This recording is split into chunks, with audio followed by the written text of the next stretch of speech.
Okay, so let's dive into something I think we've all probably struggled with at some point. Gift giving, especially for the men in our lives. Yeah. It can feel like you're trying to decipher some kind of secret code, Yeah. especially when it comes to romantic relationships. You think you've nailed it, and Yeah. then nothing. It's like all your efforts just vanished into thin air. Yeah, you're absolutely right. It can be a real head scratcher. But like anything else, understanding the underlying psychology can make a world of difference. And that's what makes this deep dive so interesting. We're going to be taking a look at this guide called Guide to Gift Giving. And it's straight from a website called Alpha Male World, copyright 2002. Now, the tone might be a little dated, Okay. but it offers some pretty unique perspective on how men viewed gift giving back then. Okay, so we're going back in time a bit. Yeah. What kind of insights can we expect to uncover? Well, one of the core ideas is this. For women, gifts are symbolic. It's not just about the item itself, but Nice. what it represents. Love, effort, understanding her tastes. Think of it this way. A kid might be thrilled with just the toy. But for women, a gift is a statement about her worth in the eyes of her partner and her social circle. So it's like a public declaration of how much he values her. Kind of like a relationship status update for everyone to see. Precisely. It's fascinating how gifts become these tangible markers of a relationship's progress, especially in the eyes of women's friends and family. The guide even compares it to a weekly status report Oh, wow. in the corporate world, Okay. which might sound a bit harsh, Yeah. but it really highlights how much pressure women can feel to kind of showcase their relationship's success. That's actually a really interesting analogy. I mean, we all know how important those status updates are in the business world. Yeah. No one wants to show up empty-handed to a big meeting. Mm. So in a way, women are doing the same thing with gifts, Yeah. showing they're making progress and that their partner is invested. You've hit the nail on the head. And if a woman feels like things aren't going so well, she might resort to what the guide calls chunking, Chunking. exaggerating a man's interests, Mhm. or even, well, oh my God. Inventing a boyfriend altogether, Wow. just to keep up appearances. Wow, that's pretty extreme. But I guess it shows just how much weight these status reports carry. Right. It's like this unspoken social pressure that women are navigating, Yeah. and gifts become this key part of that. So what happens when a guy doesn't quite get the gift-giving memo? Well, the guide argues that men often miss the mark because they focus on actual effort rather than perceived effort. Yeah. Men might downplay the effort they put in, thinking it makes them seem Right. cool and nonchalant. But to many women, it can make the gift seem less valuable, like it was no big deal to him. So it's almost like a guy needs to show that he went above and beyond, even if it wasn't actually that difficult. Exactly. The guide even tells this story about a guy who drove all over Dallas searching for this specific Fendi wallet that his girlfriend had mentioned. Oh, wow. You probably could just ordered it online. Right. But the perceived effort, the story behind the gift, Yeah. is what made it special. Okay, that makes sense. It's like the harder something seems to get, the more we value it. Yeah. Like finding a rare vintage record versus just downloading a song. Yeah. The effort adds to its significance. So it's not just about the gift itself, it's about the story the gift tells. Exactly. And that brings us to another crucial point. The difference between bad gifts and good gifts. According to this guide, anything that streams practical Okay. or functional is a no-go. Okay. Appliances, self-help books, Oh, no. even clothing can fall into this trap. So basically, don't treat your girlfriend like your roommate. That's a great way to put it. Yeah. It's about understanding that romantic relationships have different dynamics. Right. Gifts should be about delight, surprise, and showing a deep understanding of her individual tastes. Now, the guide also tells this story about a guy who gave his girlfriend wildflowers. But these weren't your typical picture-perfect bouquet. They were actually kind of wilted and bug-eaten. Yeah. But she loved them because he apparently climbed this steep hill to get them. That story perfectly illustrates how perceived effort can trump even the gift itself. Yeah. It also hints at the concept of love languages. Yeah. Sometimes a thoughtful gesture, an act of service, Right. can speak volumes, even more than an expensive but generic gift. So it's not about breaking the bank. It's about showing you care in a way that resonates with her. Exactly. And that leads us to the next topic, cards and flowers. The guide has some strong opinions on those two. For instance, e-cards are a complete no-no. Okay. Store-bought cards are acceptable, Right.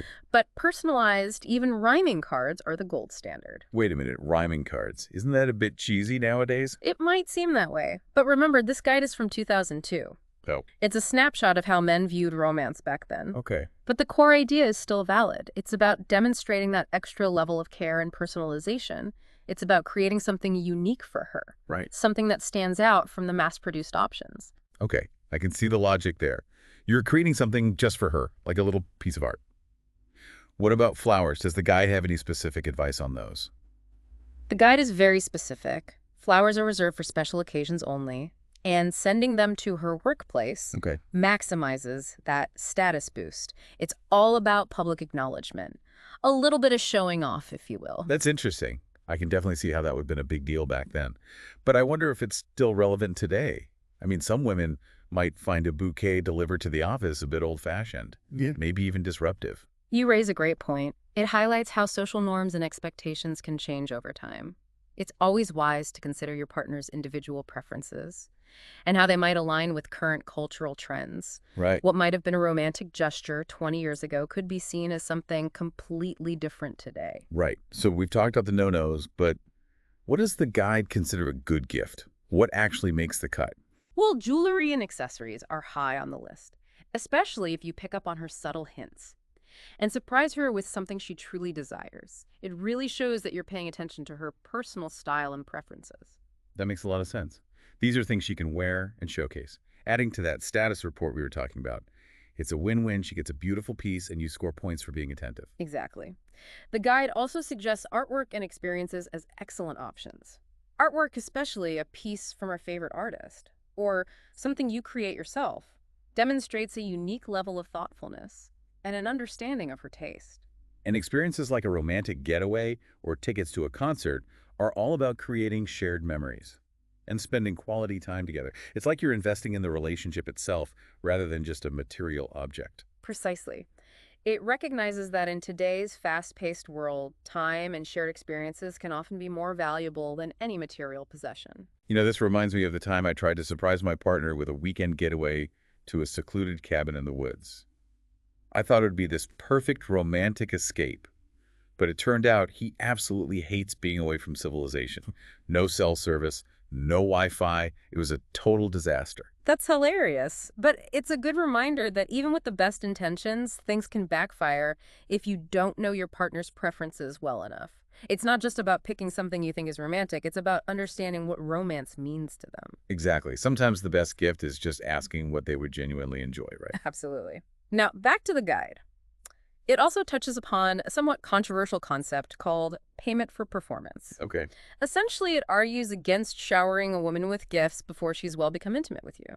Hmm. It suggests that being overly generous too early in the relationship can make you look desperate and diminish your value. That does feel a bit outdated, doesn't it? It sounds a Yeah. bit transactional, like you're expecting something in return for your generosity. Can't a guy just be genuinely generous without any ulterior motives? That's certainly a valid perspective, and it highlights the importance of recognizing different relationship styles and approaches. What might be considered appropriate in one relationship might not be in another.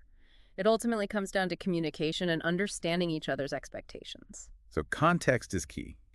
And even if someone does subscribe to that pay-for-performance philosophy, the guide emphasizes moderation.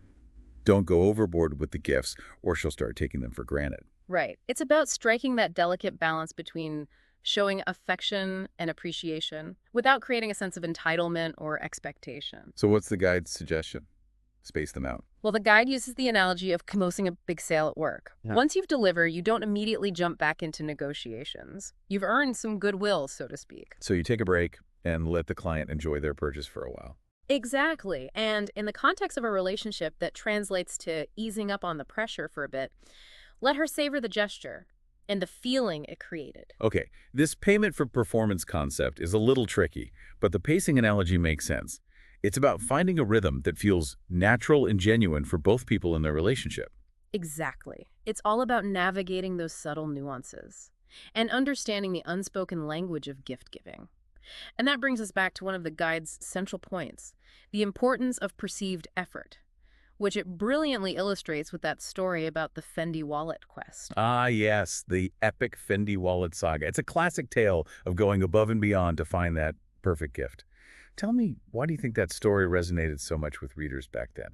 Well, I think it taps into our fascination with grand romantic gestures. The image of this guy driving all over Dallas, scouring multiple stores, all to find that specific wallet his girlfriend mentioned in passing. It's a classic love story trope, isn't it? It's like something out of a movie. Exactly. And the guide emphasizes that he didn't even brag about his efforts. He let her piece together the story, making it seem even more genuine and impressive. There's that perceived effort again. He's letting her come to the conclusion on her own, and that adds to the value of the gift. He's not demanding praise or recognition, but simply letting his actions speak for themselves. Exactly. It speaks to the power of subtlety and authenticity. Trying too hard can sometimes backfire, but genuine effort, even what seems a bit over the top, can leave a lasting impact. So all of these ideas, status reports, love languages, perceived effort, it's all starting to paint a pretty clear picture. Gift giving is more than just picking out a random item. It's about understanding your partner's needs, paying attention to subtle cues, and putting in the effort to show that you truly care. You've got it. Gift giving is a form of communication, a way to express your feelings and strengthen the bond with your partner. But like any form of communication, it requires thought, effort, and a genuine understanding of the other person. So as we move towards the final part of this deep dive, I'm curious, what are your thoughts on how this 2002 perspective on gift giving might be perceived today? Do you think some of these ideas are still relevant, or have things shifted significantly? That's a great question, and I think it's important to acknowledge that the dating landscape has changed dramatically since 2002. Social norms have evolved, and what might have been considered romantic or impressive back then might be seen as outdated or even inappropriate today. Exactly. And that's what makes this deep dive so fascinating.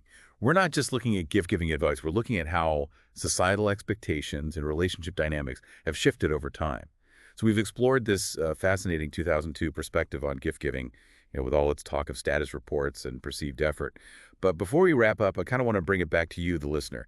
What does this all mean for your own gift-giving choices? That's the crucial question, isn't it? We can analyze these old guides and, maybe chuckle at some of the outdated advice, but I think the core principles still hold some truth.